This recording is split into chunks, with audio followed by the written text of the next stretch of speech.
Leamos el libro de Hechos, capítulo 19.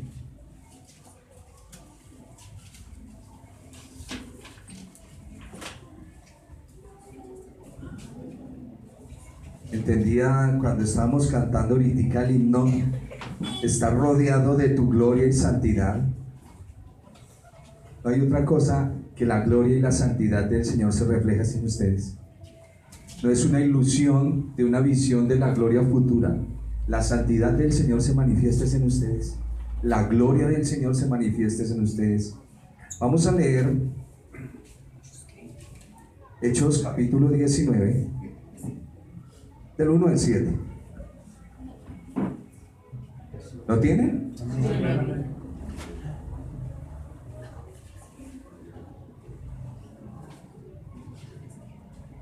Aconteció que entre tanto que Apolos estaba en Corinto, Pablo, después de recorrer las regiones superiores, vino a Éfeso, y hallando a ciertos discípulos, les dijo: ¿recibiste el Espíritu Santo cuando creísteis? Y ellos le respondieron: ni siquiera hemos oído si hay Espíritu Santo. Entonces dijo: ¿en qué pues fuisteis bautizados? Ellos dijeron: en el bautismo de Juan. Dijo Pablo: Juan bautizó con bautismo de arrepentimiento, diciendo al pueblo que creyesen en aquel que vendría después de él, esto es, en Jesús el Mesías. Cuando oyeron esto, fueron bautizados en el nombre del Señor Jesús. Y habiéndoles impuesto Pablo las manos, vino sobre ellos el Espíritu Santo, y hablaban lenguas y profetizaban, y eran por todos unos 12 hombres. Tomen asiento, mis hermanos.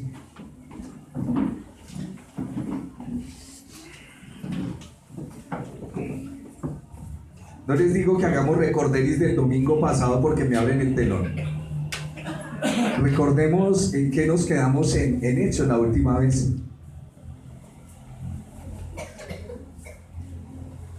A ver, devolvámonos. Capítulo 18. Y vamos a leer desde el 26 para un recorderis. Porque venimos... No, desde el 24. Llegó entonces a Éfeso un judío llamado Apolos, natural de Alejandría, varón elocuente, poderoso en las Escrituras. Este había sido instruido en el camino del Señor, y siendo de espíritu fervoroso, hablaba y enseñaba diligentemente lo concerniente al Señor, aunque solamente conocía el bautismo de Juan.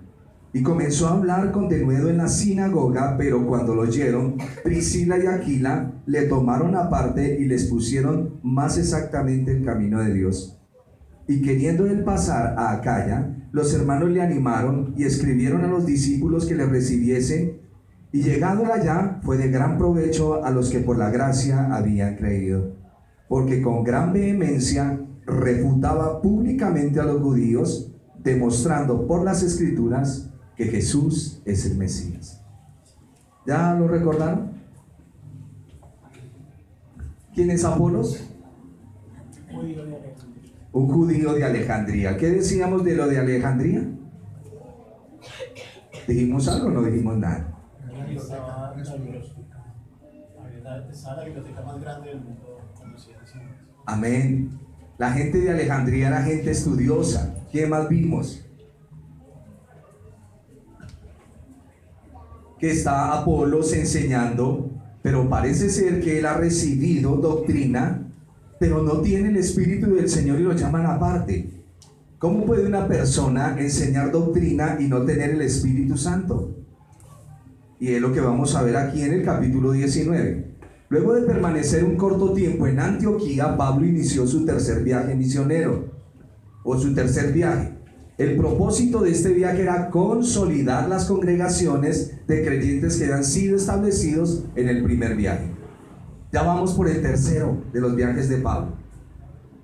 Y resulta, como dice el texto, que aconteció que entre tanto que Apolos estaba ¿en dónde? En Corinto. Yo quiero que utilice su imaginación. Mire yo sé que no conoce Corinto, pero imagínese una ciudad llamada Corinto. Apolos está en Corinto y Pablo está en en Éfeso. Está recorriendo las regiones de Éfeso. El Señor me hacía entender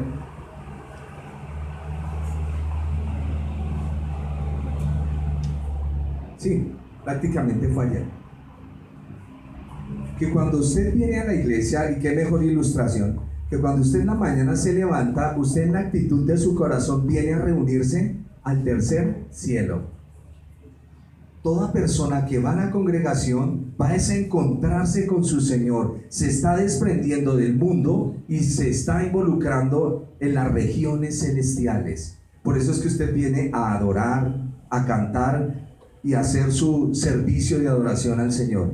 Lo hace aquí con sus actos externos y luego lo hacemos en nuestra vida diaria. Oro al Señor y le suplico que la misma fuerza que yo recibo hoy en la mañana aquí con ustedes la pueda tener cuando me viene la lucha. Porque volamos en el fuego en la iglesia, pero cuando me viene la debilidad en mi casa, ¿quién soy yo?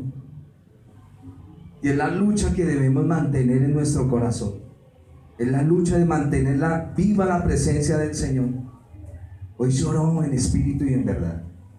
Hoy se oró con el corazón, se cantó. El Señor ha estado ministrándonos.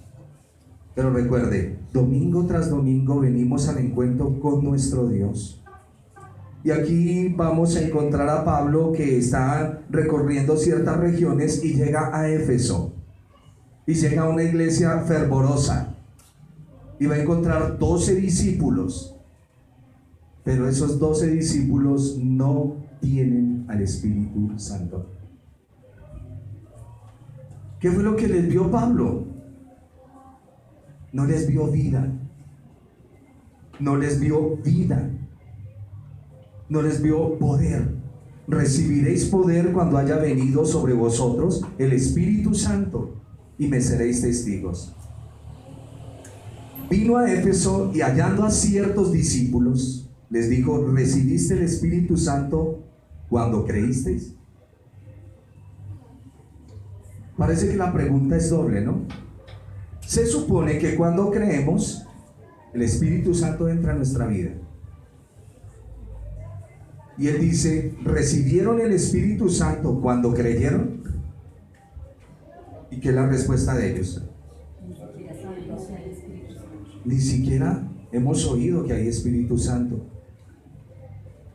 Por esa actitud que tienen ellos. Entonces él pregunta. Entonces dijo: ¿en qué pues fueron bautizados? Y ellos dijeron: en el bautismo de Juan. Y yo quiero que ustedes me ayuden, si entienden algo, no se me vaya a ir para otro lado del texto. ¿Qué es el bautismo de Juan?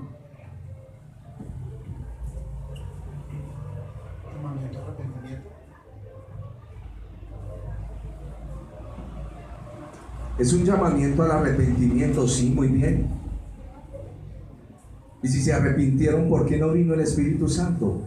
¿Cuál es el movimiento que hay ahí?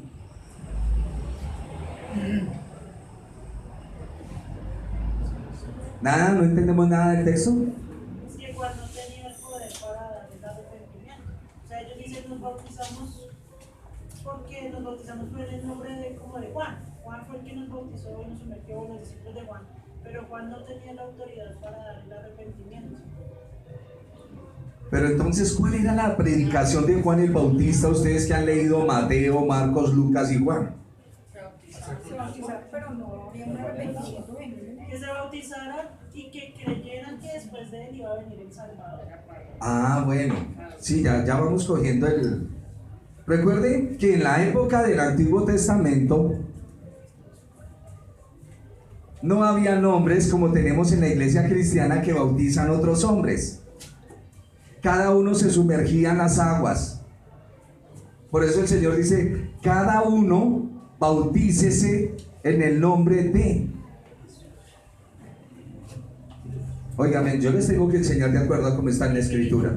Y los hombres, cuando Juan el Bautista salió a predicar en el Jordán, que les decía: generación perversa, arrepiéntanse, porque el reino ha llegado. ¿Qué es el reino de Dios? El reino de Dios es la presencia de Dios sobre los hombres. Dios gobernando sobre ellos en sus corazones. Ese es el reino de Dios. Y Juan les decía, bautícense. Juan no los cogía y los sumergía. Ellos se metían solos en el agua. Lo mismo sucede con el Señor. Después hacemos un estudio. Ahora, ¿por qué lo hacemos en la iglesia? Porque es parte de la tradición de la iglesia cristiana. Tradición de la iglesia cristiana. Por eso dice Pablo, yo a ninguno he bautizado. Y creo que a Crispo y a Gallo estuve con ellos allá. Pero yo a nadie he bautizado porque el Señor no me mandó a bautizar. Pero esas palabras hay que entenderlas en su contexto, para no descontextualizar. ¿Ha visto el pastor en todas las áreas? El pastor predica, el pastor canta, el pastor recoge la ofrenda, el pastor bautiza, el pastor hace de todo. Y eso lo que está creándole en la mente de las personas es un estatus a ese personaje que solo fue llamado a servir. Siempre lo he dicho, qué bueno es bajarnos los humos. ¿Pero usted lo bautizó el pastor o quién lo bautizó? Preguntas como tales. No, somos una comunidad y si los hermanos, los que denominamos ancianos en la iglesia ayudan, amén. Porque el bautismo es un acto de su corazón e identificación con. El bautismo es un acto de su corazón identificándose con algo o con alguien. Eso vamos a mirarlo. Verso 3, alguien que vuelva y lo lea.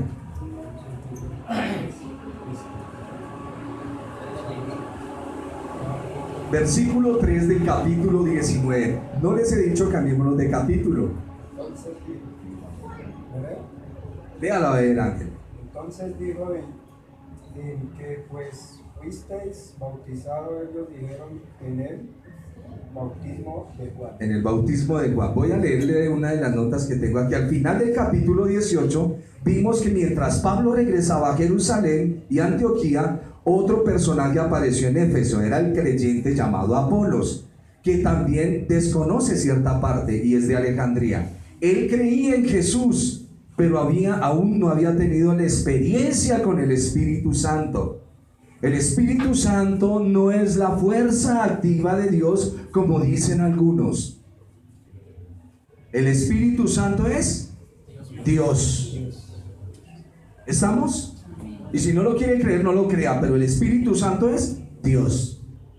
Eso lo dice la Biblia, y si lo dice la Biblia, como decía un profesor del seminario, si es así y es así, hay que obedecer lo que la Biblia dice.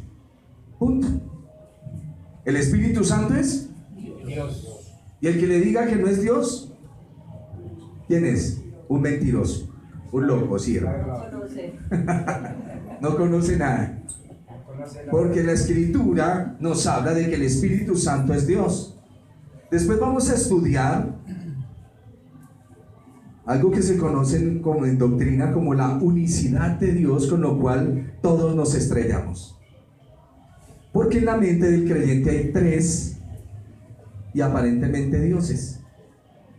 Pero Jehová, nuestro Dios, uno es. Y ahí ya tenemos para entrar a pensar un ratico. Vamos a ver con la experiencia aquí, porque estamos con Apolos, que no ha sido bautizado por el Espíritu Santo. A Pablo también se le hizo evidente porque cuando llegó a Éfeso se dio cuenta de que los creyentes allí les faltaba dar pasos importantes en la fe. Y aquí es donde viene, hay gente que conoce doctrina y debate doctrina. ¿Se ha dado cuenta que nos es más fácil mirarle los pecados a los demás que el mío? Cuando yo cometo ciertos errores, porque los cometo, hay un dolor. Bueno, listo, las personas me vieron, pero hay un dolor en el corazón del creyente de haber ofendido a alguien. ese dolor pesa más que cualquier otra cosa. Y se siente uno mal y tiene ganas de llorar y bueno, Señor, tú me ayudarás y las personas me perdonarán porque pues me pararé y con mi retórica les digo que todos tenemos pecado y que quien no ha fallado y que humano es errar y divino perdonar. Y por ahí me le meto y hago alianzas, pero hay una persona a la cual yo no puedo engañar. Y es esa persona que habita en usted y que habita en mí. Por eso esas ganas de llorar, esas ganas de la soledad, no la resisto, no la soporto. Hay veces tomamos las personas, las herimos, nos disculpamos, pero todavía no he entendido que herí al Señor. Quiero mirar tu gloria y tu hermosura. Y la gloria y la hermosura del Señor está en su pueblo, con su Santo Espíritu. ¿Me estoy comunicando? Así es que si nosotros no estamos sintiendo dolor de lo que hay veces nos dicen, pero es que eso no es testimonio de creyente. Sí, yo sé que no es testimonio, pero ¿por qué no me está doliendo? ¿Por qué no me está doliendo? Me emociono. Eso dice Marcos Vidal, ¿no? ¿Qué pasa, iglesia, que solo te emocionas, pero no avanzas? Solo emoción. Y el Señor dice, no son emociones. Porque para eso es la formación del creyente, para que nosotros entendamos. Aquí hay domingos donde usted viene muy triste y el otro hermano viene alegre. Y no hay cosa más fea que estar uno triste y el otro alegre. Pero es en la iglesia del Señor. Otro día usted ya viene alegre porque las cosas materiales se le dieron. Porque el ser humano se regocija en lo material. Y eso es lo que el Señor va a comenzar a quitarnos. Pero vamos, sigamos en lo del Espíritu, porque parece ser que estos hombres conocen hasta la predicación de Juan el Bautista. Juan el Bautista dijo, hombres y mujeres, ustedes tienen que hacer un acto de arrepentimiento. Como él le habla al pueblo de Israel, la palabra para arrepentimiento no es la metanoia del griego, es una palabra, y perdónenme que utilice esto porque es para explicarle, techubá. La techubá es decirle al pueblo, regresen sus ojos a Dios, ustedes se descarriaron. Recuerden que él dijo que va a enviar un hombre que va a hacer volver el corazón de los padres hacia los hijos. Y yo soy esa voz del que clama en el desierto diciéndoles, Él ya viene. Y si usted entiende que necesita que Él lo limpie, sumérjase en el agua. Ese es el primer bautismo, el bautismo de Juan. Y cuando la gente entendía, se metía en el agua y comenzaban a escuchar a Juan. Ese es el bautismo de arrepentimiento. Pero muchos quedaron ahí, aprendieron la letra. Viene el Mesías. Y entonces comenzaron a predicar, viene un Mesías, el Mesías ya está acá. Y se para Pablo y les pregunta, ¿cómo se llama el Mesías? No, el Mesías ya está acá. Pero ¿cómo se llama el Mesías? Y ahí es donde entra, esta es la segunda parte. Entonces, como les dice lo del arrepentimiento, les dice, muchachos, el Mesías se llama Jesús, y vivió y murió colgado en un madero, pero resucitó. Y entonces, ay, el Mesías es que Él es, y Él vino a cumplir todo esto. Y todos dijeron, claro, ahora ya entendemos. ¿Entendieron bien? Sí, ahora bautícese en el nombre de Jesús. Es una identificación. No porque el bautismo le vaya a limpiar los pecados, que es lo único que limpia los pecados. La sangre preciosa de nuestro Señor Jesús. Es la sangre preciosa porque tiene precio. No tome solo la sangre, es la sangre preciosa. Por eso cuando usted habla de su Señor dice, su sangre preciosa. No es, ay, tan linda. No. Es la sangre que paga el precio. Por eso es preciosa. Porque ¿qué sangre bonita? y toda huele como a hierro. Pero cuando hablo de la sangre preciosa, es porque ella pagó un precio. La vida del Señor fue derramada en ese madero. Ahora sí entendemos por qué decimos la sangre preciosa de nuestro Señor nos limpia de todo pecado. Porque cada palabra tiene su connotación. Entonces entendemos el bautismo de Juan. Todos reconocen y dicen: sí, viene el Mesías y queremos ser parte de ese reino. Y hasta ahí llegaron unos. Pero no se les ve esa vida en el Espíritu. Es lo que le pasa a muchos que conocen ciertos apartes de la Biblia, pero que no los entienden. Esa es la vida en el Espíritu. Por eso el apóstol escribió por allá, creo que es en Corintio, a los Corintios: la letra mata, mas el Espíritu vivifica. Por eso usted, cuando se cae, vuelven y lo levantan. Y si el justo cayere, el Señor lo levantará. Pero si cayere el impío, donde cayere, ahí quedará postrado. Esa es la ventaja que tenemos nosotros, porque el Espíritu del Señor está con nosotros. Importante entenderlo. Importante. Desafortunadamente somos personas que tendemos a, como nos enseñaron una disciplina farisea en la iglesia: si usted hace este comportamiento, sí, el Señor ya lo perdonó, venga para acá. Pero resulta que su merced cometió el error más grave y fue hoy en la tarde y habló con el Señor. Estoy hablando entre tú y tu Señor. Y fuiste y le dijiste: Señor, mira, y me duele, ya no soy digno, como el hijo pródigo.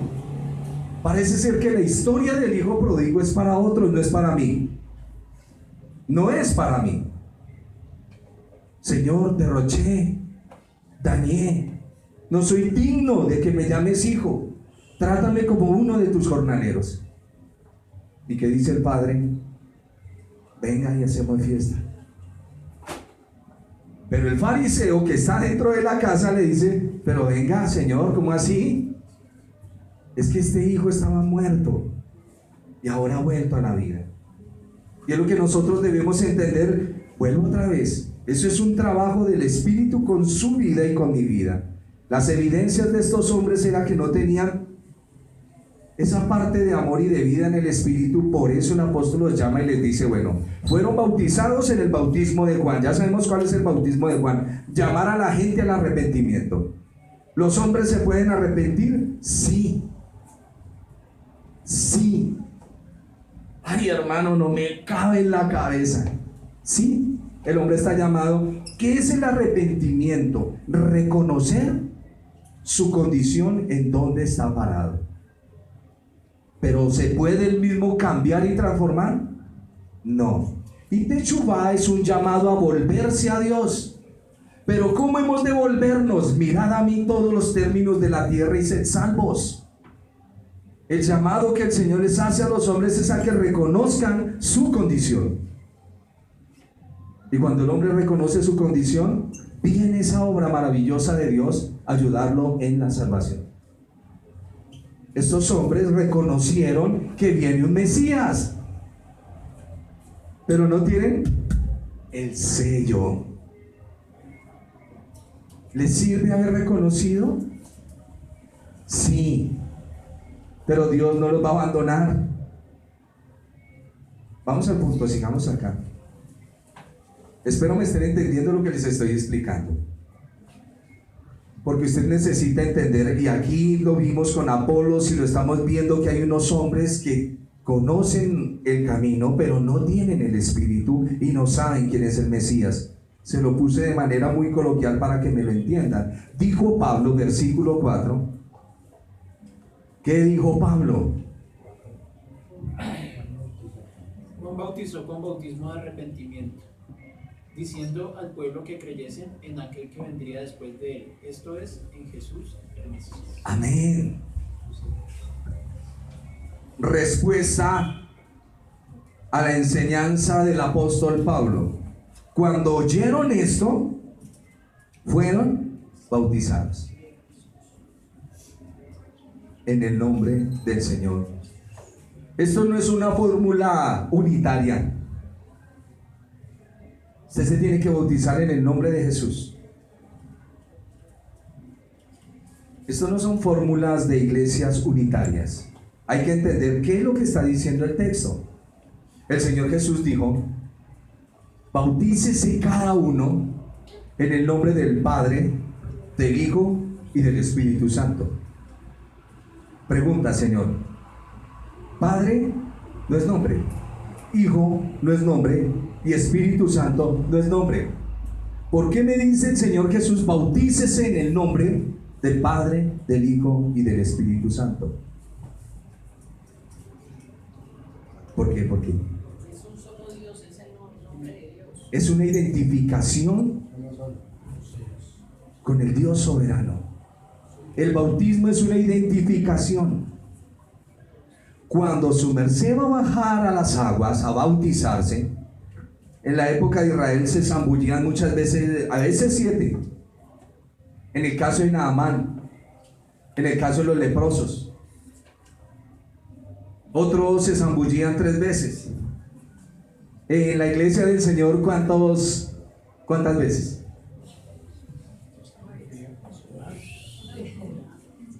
¿Cuántas veces se zambulle usted cuando lo bautizan? ¿O se bautiza? Porque está fría el agua. ¿Por qué una vez? ¿Por qué? Porque tiene fe. Porque tiene fe, sí, amén. Por eso es que va y se bautiza. Pero ¿por qué una sola vez? Pues no es Porque se está identificando con la fuerza. Correcto, la persona que baja las aguas debe tener en claro que baja, gracias hermano Oscar, que baja, va a morir y se va a levantar en novedad de vida con el Señor, dando testimonio de lo que el Señor ya ha hecho, porque usted ya lo cree. No como en las iglesias que nos decían: usted después del bautismo, ahí donde llega a cometer algo. Imagínense qué clase de doctrina es esa. No conozco el primer bautizado que no haya pecado. No lo conozco. No lo conozco. Pero eso, ¿estamos haciendo apología al pecado? No. Sencillamente usted dice: Señor, yo muero y entro a esa novedad de vida donde, como cantamos hoy, Señor, aquel que la buena obra empezó, la completará hasta el día de mi Señor Jesús. ¿Estamos? Eso es claridad en la Escritura. Ojo con tener doctrina y no tener el espíritu. Ojo con eso. Doctrina y no espíritu. Ese es el problema del fariseo. El fariseo tiene doctrina. Cuando hablo de fariseo, la mayoría de nuestras mentes relaciona al fariseo con un hipócrita. Pero cuando hablo de fariseo, estoy hablando de un hombre religioso que guarda muchas cosas, pero que no tiene el amor para hacer las cosas. Por eso hay un capítulo completo en 1 Corintios capítulo 13 que se llama La preeminencia del amor. Así lo titularon muy bellamente. Pero ese amor lo produce el Espíritu del Señor. A ver, ejemplo. Piense en la persona que usted más odia. Y ahora viene el mandamiento: ámela. ¿Puede? Solo mírese y piénselo. Y haga confesión positiva: yo la voy a amar, yo la voy a amar, yo la voy a amar. Así como el hombre de fe que cayó al infierno: yo no estoy aquí, yo no estoy aquí, yo no estoy aquí. Eso no son fórmulas. Eso no son fórmulas. La cuestión es que nosotros debemos entender que los mandamientos del Señor siempre van en contra nuestra. Siempre. ¿Alguno quiere ser mi discípulo? A ver, ¿cómo lo hago? Y no solo eso. ¿Qué más?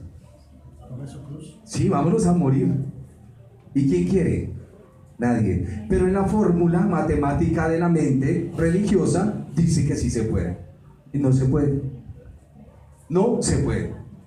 Y entonces, ¿para qué el Señor deja la ley? Para nuestra dependencia en el Espíritu del Señor. Separados de mí, nada podéis hacer. ¿Qué pasa con Pepita James? Uy, le tengo una rabia, Señor. Pero si su merced me ayuda, yo no quiero cargar con eso en el corazón. Y el Señor comienza a trabajar. Dice la Escritura que cuando usted entiende que le han perdonado muchos pecados, ¿qué manifiesta usted? Amor. Pero el que no entiende que todavía le han perdonado, ¿qué es lo único que hace? Yo hasta que no vea al Señor resucitado y meta mi dedo allá en la llaga, no le voy a creer. ¿Me entienden? Y ese es el punto de nosotros. Debemos estudiar la Escritura sin perder el espíritu de la Escritura. Ama a tu prójimo. Hay cosas difíciles de perdonar, ¿cierto? Perdón, este auditorio está raro. Hay cosas difíciles de perdonar. Sí, yo perdono. Sí. Pero el Señor nos va ayudando a soltarnos de eso. Nos va ayudando cuando comienza a mostrar nuestra propia incapacidad. ¿Cuántas fallas has cometido? Muchas. Pero ¿por qué no tienes ese corazón para perdonar? ¿Porque te hicieron una herida a ti? Decíamos, o decían la enseñanza acá, no somos el centro del universo. Perdóneme, pero creo que sí. Fue que me ofendieron a mí. A mí. Y eso no se hace. Y cuando tú ofendes, cuando tú maltratas, cuando tú hieres, ¿eso no cuenta? Claro que cuenta. Claro que cuenta. Así es que vamos a entender la palabra, y todo texto de la Escritura va acompañado con la dulzura del Espíritu para aplicarlo. ¿Estamos? Él es el que pone los ingredientes para que yo pueda tener esa efectividad. Tal como Pablo explicó, el bautismo de Juan consistía en llamar al arrepentimiento al pueblo de Dios. Y significa regresarse, retornar. ¿Y ahora qué hacemos? ¿Qué haré para heredar la vida eterna? Preguntó ¿quién? Y el carcelero. Sí, todos los que ustedes quieran que estén en la Biblia. Pero alguien dijo a don José, no sé si don José lo haría. Es el momento de volver a hacer las cosas como Dios ordena. Pero vuelvo otra vez, el Señor dice, mis mandamientos no son gravosos, ni están arriba en el cielo para que digan cómo subiré, ni están en lo profundo de la tierra para preguntar cómo bajaré. Ciertamente la palabra está en tu boca. Ahí está. Entonces vamos a pedirle al Señor que nos capacite, porque ya tenemos su Santo Espíritu. Es el momento de volver a hacer las cosas como Dios lo ordena. Hay miembros intelectuales en la iglesia, sin revelación, solo liturgia. Y usted sabe que para entender la Escritura necesitamos la revelación del Espíritu del Señor. No es que estamos alegorizando todo. ¿Saben qué es alegorizar? ¿Qué es alegorizar? Alguien que me ayude. El intérprete. Tomar ejemplos de la vida cotidiana y espiritualizarlos. Es decir, como hacer ejemplos de todo lo que vivimos y decir que de esa forma Dios se manifiesta en ciertas cosas. Correcto, mi hermano. Sí, es correcto. Alegorizar, para que me lo entiendan, es cuando el Señor te dice, obedece a tu papá, como dice la canción de los niños, y obedece a tu mamá. Y si lo haces, el Señor larga vida te dará. Y el muchacho se emociona, obedece a tu papá. Y en la iglesia llora y se contrista y se quebranta, se tira al piso y dice aleluya. Y llega a la casa y no hace caso. Alegorizó. Porque el mandamiento es para ponerlo por obra. Y mientras comienzas a ponerlo por obra, nos comienza a costar. Y ahí es donde viene la ley a tomar esa vigencia tan preciosa. ¿Cierto? Le hablé de una canción de niños, ¿qué tal Renuévame? Y en el día de su trabajo, lunes, martes, 3 de la tarde, el Señor dice, ay, este hijo me dijo que lo renovara el domingo. Tome. Y viene el problema y la dificultad. Y viene la lucha y la impaciencia y el mal genio y se viene el aguacero y llegó el ladrón. ¿Dónde quedó su renuévame? Porque todo lo que hay dentro de mí necesita ser cambiado, Señor. ¿Sí ves lo lindo que alegorizamos los himnos? Eso suena y sudamos. Yo sudo.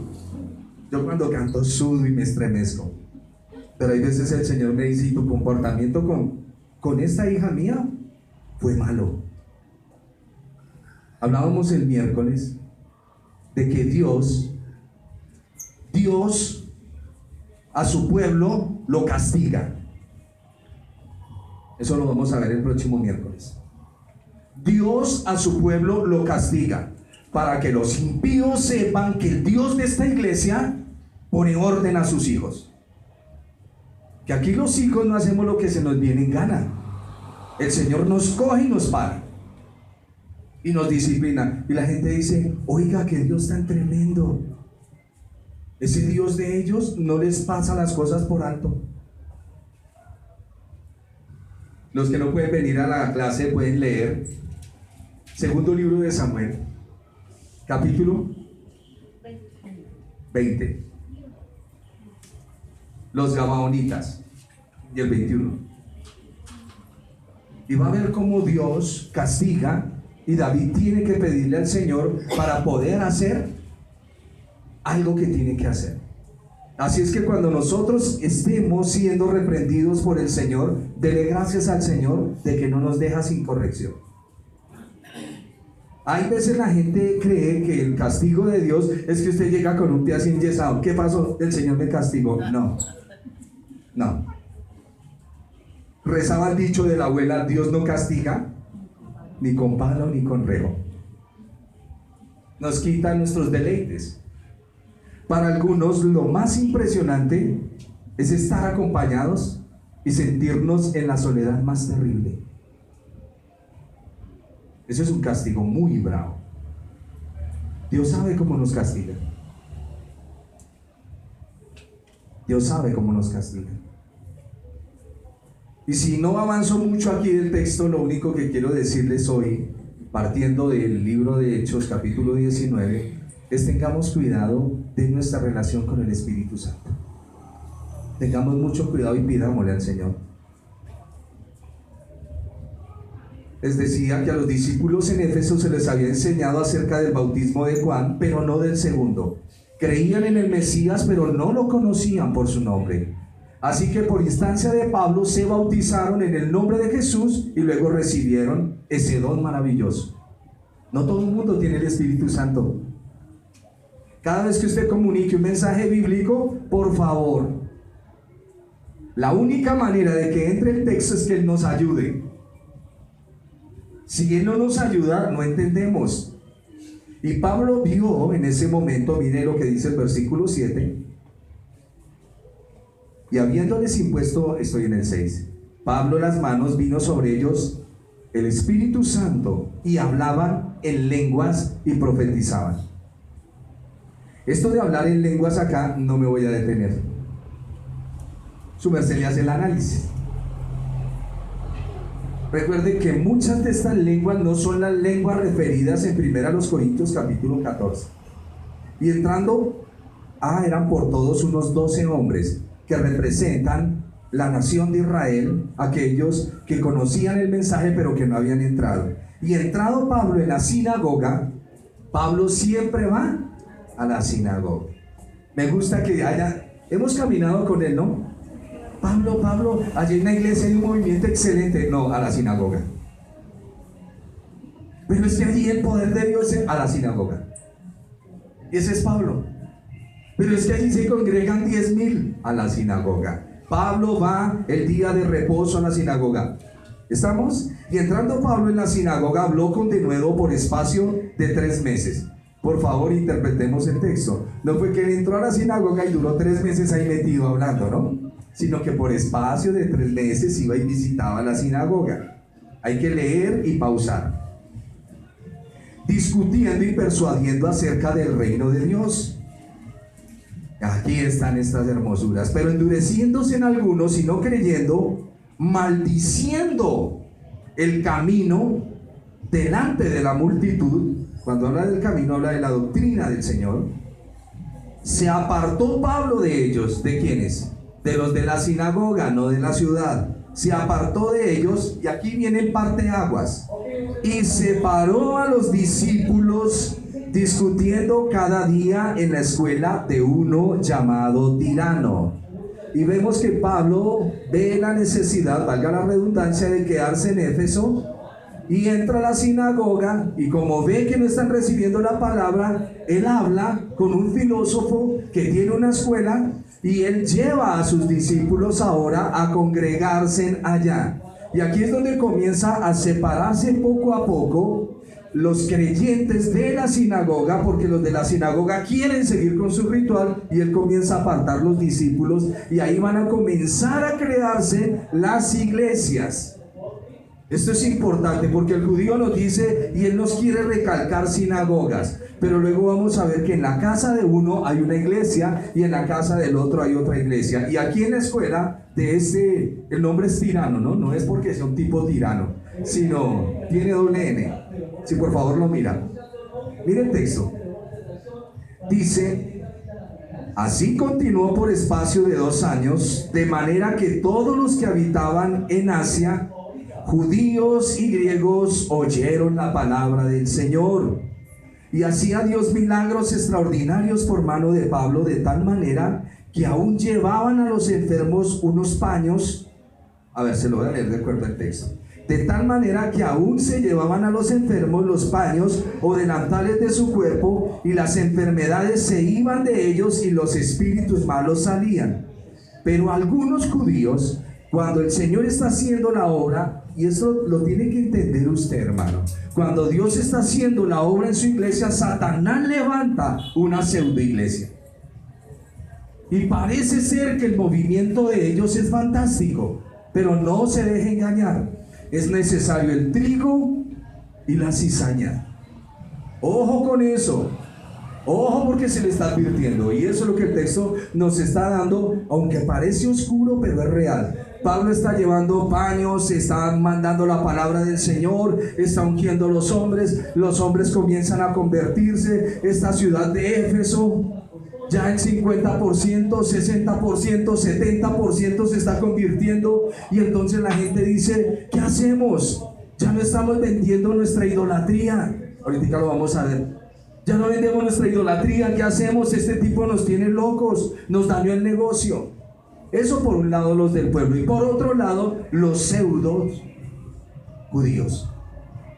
Y aquí los vemos. Pablo termina el versículo 12 diciendo: y los espíritus malos salían.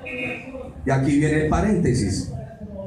Parece ser como si Lucas tuviera la cámara, ¿me entienden? Y divide la pantalla del televisor en dos: la iglesia y los falsos. Y aquí vienen. Pero algunos de los judíos, exorcistas ambulantes, o sea que se mueve mucha brujería en Éfeso, exorcistas ambulantes, intentaron invocar el nombre del Señor Jesús, sobre los que tenían espíritus malos. Como los hombres intentan enseñar la Biblia sin conocer al Señor de la Biblia. Y aquí viene: os conjuro por Jesús, el que predica Pablo. Y mire quiénes son. Habían 7 hijos de un tal Exeba. ¿Y quién es este Exeba? Es un judío jefe de los sacerdotes. O sea que todos son sacerdotes. Son hijos de sacerdotes. Eran los que hacían esto. Y aquí viene el asunto. Pero respondiendo en espíritu malo dijo: a Jesús conozco y sé quién es Pablo, ¿pero ustedes quiénes son? Y el hombre en quien estaba el espíritu malo, saltando sobre ellos, por favor vea la imagen en su mente, saltando sobre ellos y dominándolos 1 contra 7. Pudo más que ellos de tal manera que les arrancó la ropa, los golpeó, de tal manera que huyeron de aquella casa desnudos y heridos. Y entonces viene el predicador y dice: cuidado, usted no tiene el don para hacer liberación, la unción. Usted no lo ha llamado a eso.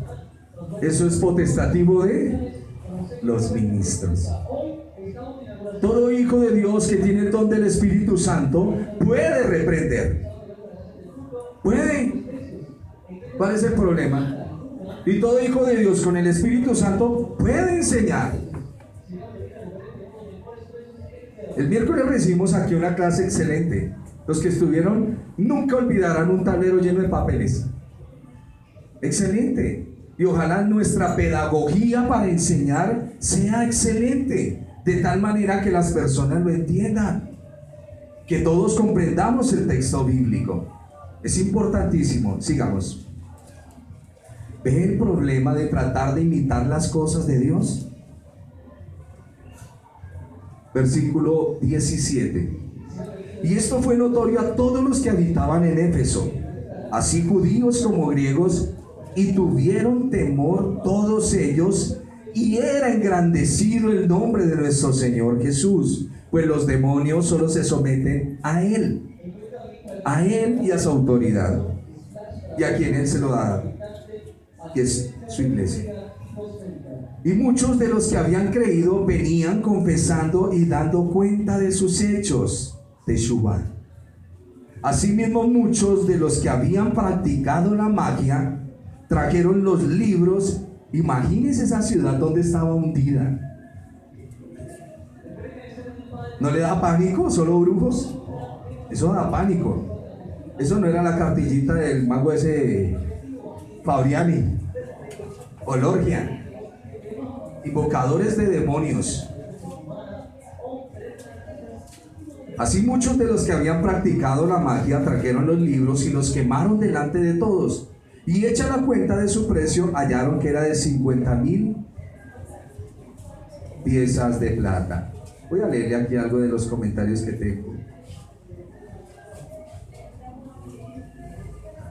Llevando el mensaje a todas las ciudades de Asia Menor, en el tiempo en que Pablo enseñó en Éfeso, se abrieron iglesias. Cuando él estuvo en Éfeso, cuando Pablo está en Éfeso, se abren varias iglesias. Una es Esmirna, ¿la han oído? Pérgamo, Tiatira, Sardis, Filadelfia. ¿Dónde han oído esas iglesias? Apocalipsis. Y el Señor dice: yo estoy en medio de la iglesia y me paseo. Pero esas iglesias son fundadas cuando Pablo está en Éfeso. El mensaje también se propagó a otras ciudades de la región y fueron fundadas las iglesias de Colosas, Laodicea y Herápolis. Solo vamos a hablar del nombre de esas iglesias, no me quiero meter más allá. Pero fíjese la labor de cuando una persona de verdad quiere hacer las cosas para el Señor. Dios nos permite la ociosidad. ¿Que nos cuesta? Sí, nos cuesta. Pero cuando su merced dice: no, yo ya no voy a tomar más del pelo y me voy a poner juicioso a trabajar al Señor, ¿qué va a pasar? Viene el crecimiento. Dios respalda su palabra. También Timoteo y Juan pasaron tiempo con los líderes de la iglesia local. Durante su estadía en Éfeso, Pablo escribe la primera carta a los Corintios. ¿Sigue todo lo que está sucediendo ahí? En su carta reconoció su estadía en Éfeso. Yo sé que ya estamos un poquito cansados, nos quedan unos minuticos, ya voy a terminar. Les decía, se fundaron varias iglesias. Cuando él está en Éfeso, escribe primero a los Corintios.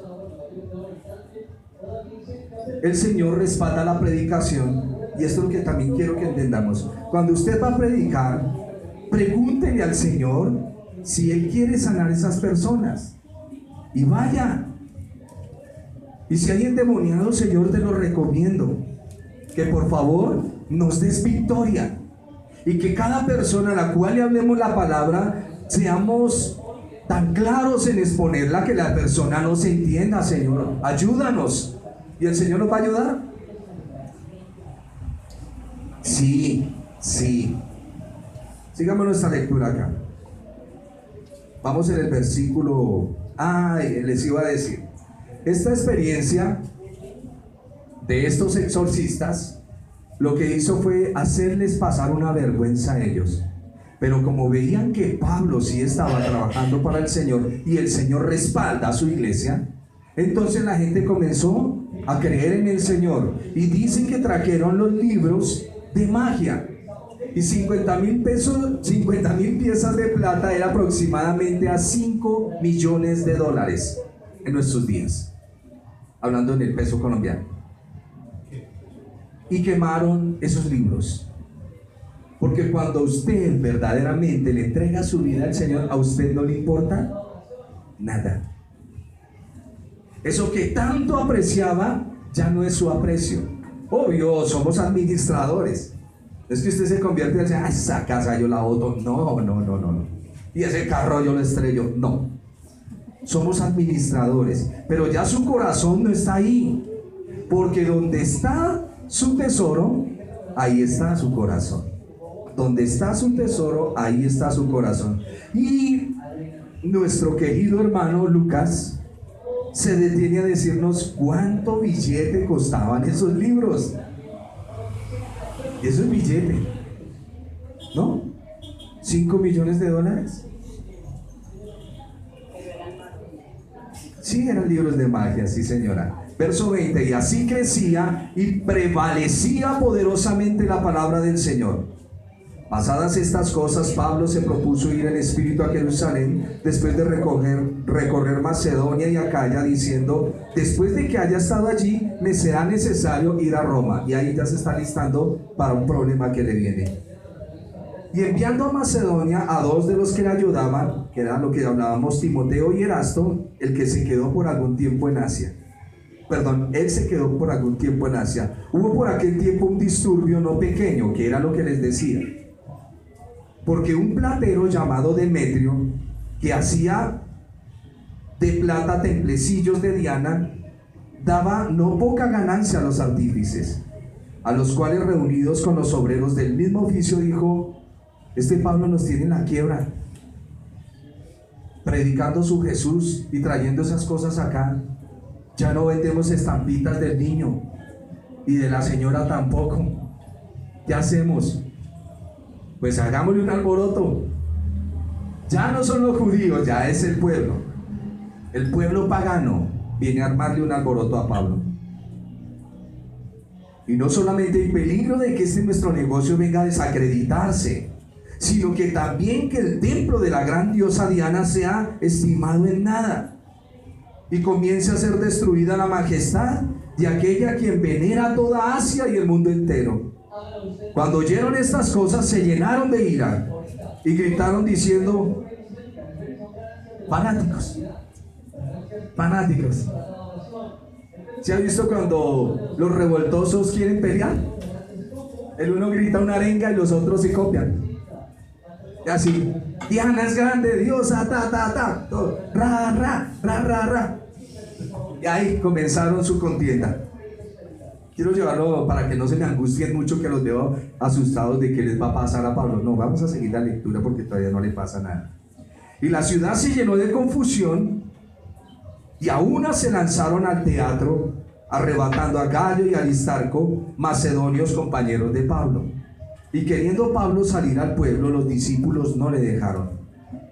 También algunas de las autoridades de Asia, que eran sus amigos, le enviaron recados rogándole que no se presentase en el teatro.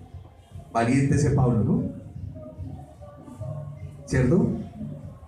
Como nosotros, vamos de la familia, vamos a predicar. Ay, aquí no me hable de eso. Bueno, yo no quiero saber nada de eso. Los cristianos son esto y son aquello. Sí, ese es el... bueno, que diga mi apito y mi amita.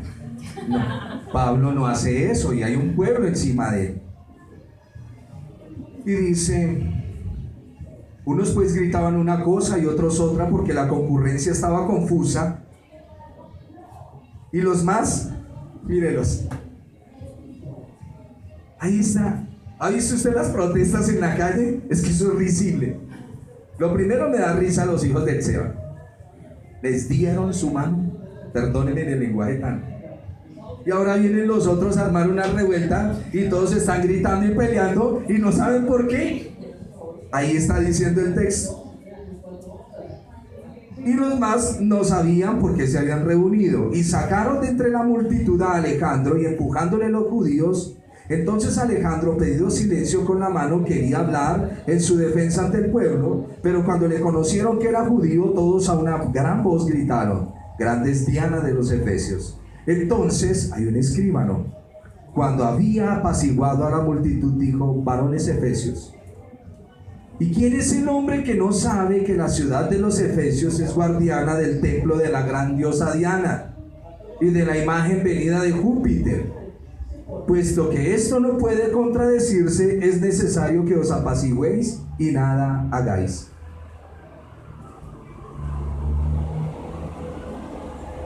Les doy una reseña de Éfeso solo pequeñita. Éfeso era una ciudad importante, comercial de Asia Menor. Además se caracterizaba por ser centro de adoración de la diosa Diana, que es por lo que están peleando.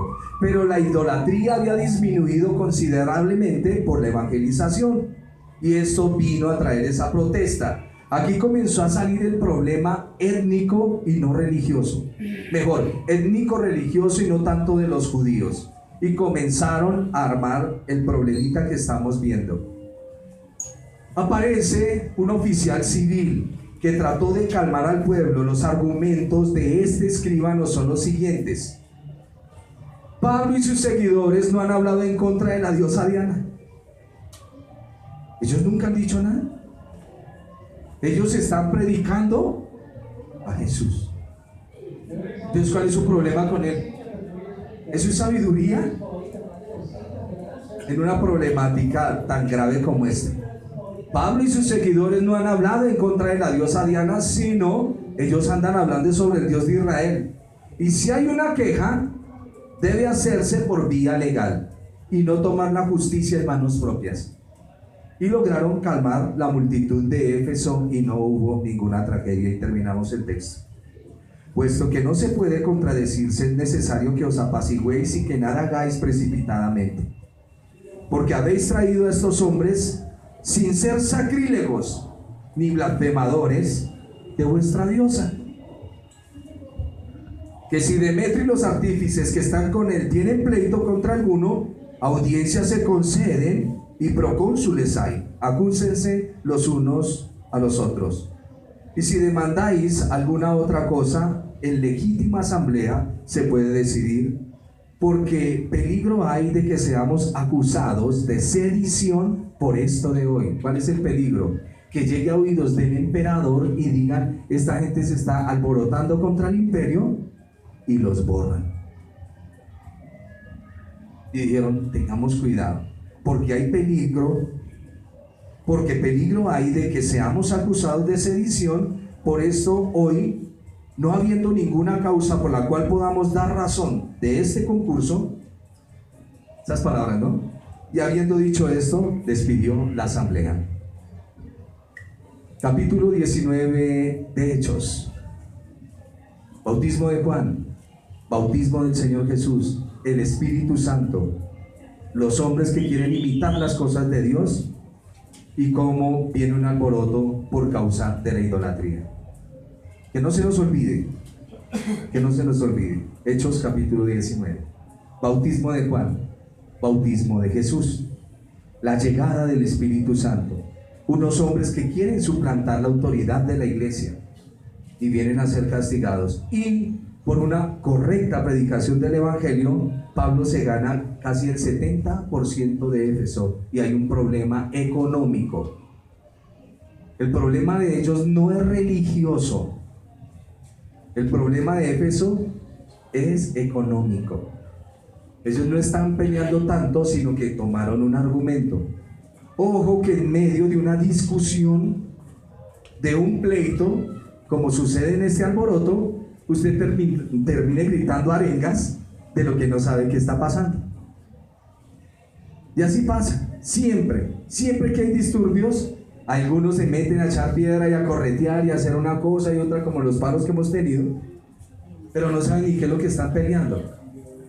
Que días entrevistaban a unos: señor profesor, ¿usted por qué está en esta manifestación? No, que por los sueldos. Y luego entrevistaron a otro: ¿y usted por qué? No, porque es que le están quitando a los niños yo no sé qué. ¿Y usted por qué está acá? Y cada uno tenía una razón diferente. Y ese es el problema cuando nosotros no estamos sintonizados en lo que vamos a hacer. Pongámonos en pie, vamos a hablar con el Señor, agradecerle por su palabra. Hoy usted ha estudiado la Biblia, le ha puesto cuidado a Pablo. El Señor dejó registrado esto para nuestra edificación. Si usted, en medio de sus dificultades, mi querido hermano, no siente dolor de ofender al Señor, dígale: Señor, dame sensibilidad. No vaya y se aparezca Pablo y me diga: ¿usted en qué fue bautizado? Vamos a orarle.